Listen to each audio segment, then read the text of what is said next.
Bienvenidos a la sesión número 6 del curso de Ética. El tema del día de hoy que les hemos preparado se titula Los sistemas éticos, primera parte.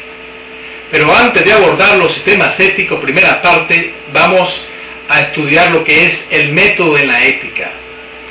La ciencia moral o ética utiliza un método para justificarse como tal, es decir, como ciencia. Muchas éticas han utilizado diferentes métodos para elaborar distintas corrientes de pensamiento moral. Existen en la actualidad tres métodos: el método inductivo, el método deductivo y el método combinación de las dos, inductivo-deductivo, que es el que pretendemos exponer aquí como el más acorde a nuestra naturaleza humana. Bueno, vamos a abordar pues estos tres métodos. Los métodos a su vez producen sistemas de pensamiento moral o ético. El método inductivo produce la ética material de bienes. El método deductivo produce la ética formal y el método inductivo-deductivo la ética material de valores. A continuación les expondremos un esquema donde es la forma como se justifica la ética desde el punto de vista de la metafísica y de la ciencia, con un objeto material de estudio y un objeto formal de estudio. El objeto material de estudio viene el método inductivo abajo y el objeto formal de estudio viene el método deductivo y por lo tanto las éticas formales. Pero nosotros vamos a abordar el del medio, el método inductivo-deductivo, que es la combinación de ambos.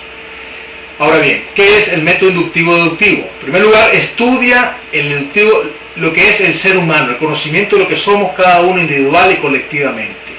Este método nos ayuda a descubrir el objeto material que estudia la ética, que son las costumbres de las personas, en su estado natural. Y el método deductivo es todo lo contrario del método inductivo. Después de haber conocido lo que es el ser humano en su condición moral o de costumbre, este método deduce lo que debe ser a la luz de la razón y de la ley natural. Esto, por supuesto, partiendo de las realidades que éste vive y que puede perfectamente cambiar. Por eso que la ética se presenta como una ciencia de las costumbres, por las cuales uno puede ir adquiriendo mejores costumbres e ir mejorando la calidad de vida de las personas.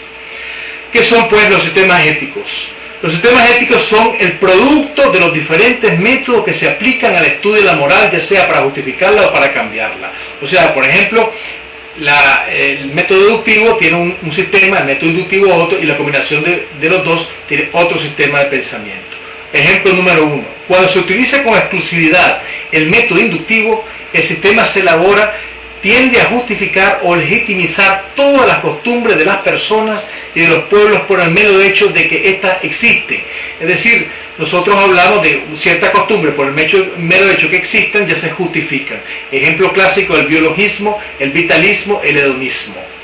El ejemplo número 2 es con respecto al método deductivo.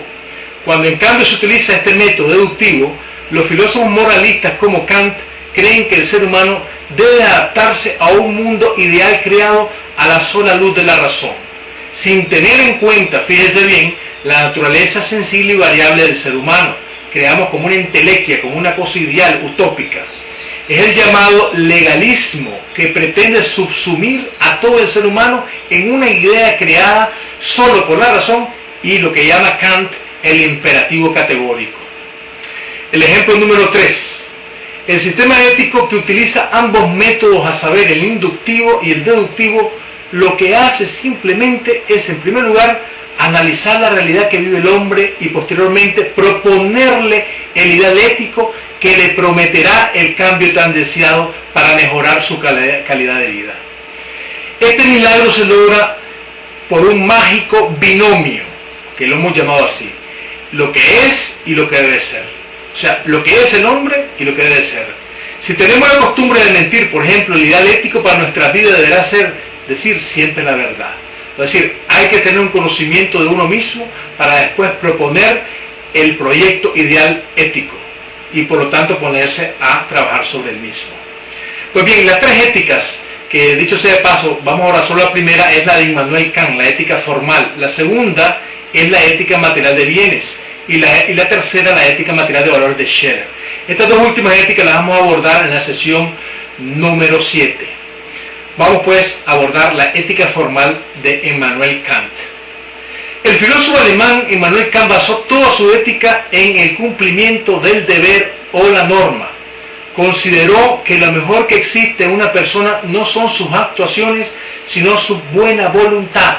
Fíjese bien. Ahora bien, para Kant, la calidad moral de una persona se mide por el cumplimiento de su deber, que consiste en acatar las leyes o normas vigentes.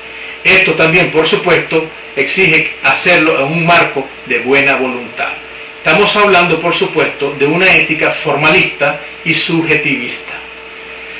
Kant inventó lo que él llamó, ¿verdad?, los imperativos categóricos hipotéticos. Cuando se habla de imperativos en Kant, lo que estamos hablando de normas o leyes universales que hay que cumplir para justificarse como una persona moralmente buena. Dos son los imperativos de Kant, los llamados imperativos categóricos y llamados los imperativos hipotéticos. Ahora bien, vamos a dar dos ejemplos del primero y un solo ejemplo del segundo, con la frase de salida de la boca y de la mente de Kant. Primer imperativo categórico: obra de tal manera que la máxima de tu voluntad pueda siempre valer como principio de una legislación universal. La segunda es: obra de tal modo que trates a la humanidad, tanto en tu persona como en los demás, siempre como fin, no simplemente como un medio. Es decir, no tratar a las personas como cosas, sino como fines en sí mismas. El imperativo hipotético es bien simpático y es de sentido común. Si quieres alcanzar una edad avanzada, debes conservar tu salud. Es un consejo del imperativo hipotético. Vamos a hacer un comentario a los imperativos tanto categóricos como hipotéticos, lo que estamos a favor o en contra. En primer lugar, decir que uno puede elevar a categoría universal un tipo de costumbre o hábito personal es caer en relativismo. La medida de esa legislación caería a merced, por ejemplo, del capricho personal. En segundo lugar, estamos totalmente de acuerdo con Kant. La persona nunca puede ser un medio, sino siempre es un fin en sí misma. Su dignidad lo demanda. Y por último, estamos también de acuerdo con este imperativo hipotético. ¿Por qué? Por lo siguiente: es sacado no solo del sentido común, sino también de la razón que nos dice que nuestro cuerpo hay que cuidarlo no solo para la longevidad, sino también para conservarlo en forma, como decimos hoy en día.